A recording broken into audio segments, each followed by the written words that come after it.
Инфлацијата со нов скок во февруари годинава во однос на истиот месец лани е повисока за 5%, а цените во трговијата на мало за 4,2%, објави статистика.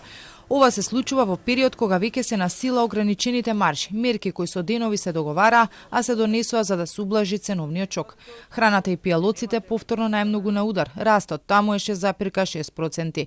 Најголемо покачување на годишно ниво е забележано кај безалкохолните пијалоци, маслото, сирењето, јајцата, млекото, зеленчукот, месото, но тука и овошјето.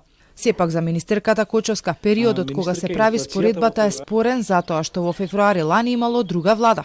Минатата година до крајот на февруари важеа мерки на претходната влада, а оваа година, почнувајќи од 18 февруари, стапија на сила новите мерки, поради што не ни се соодветни за споредба периодите, но сепак како влада остануваме посветени на изработка на една стратегија или еден правец кој што ќе се работи можеби малку потемелно на еден среднорочен период да не ни создава вакви проблеми како сега.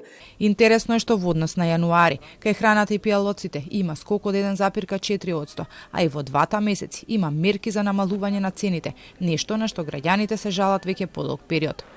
Во меѓувреме ССМ пресмета по висока минимална кошничка, односно нов пораст на месечните трошоци за живот на едно 4-члено семејство, но и кошничката за министерката Кочовска е спорна. Откако премиерот Мицкоски кажа дека во нејзи има чудни работи и за Кочовска е нејасно зошто во нејзи има грашок во конзерва, но и 13 литри млеко. Инаку инфлацијата расте веќе неколку месеци поред.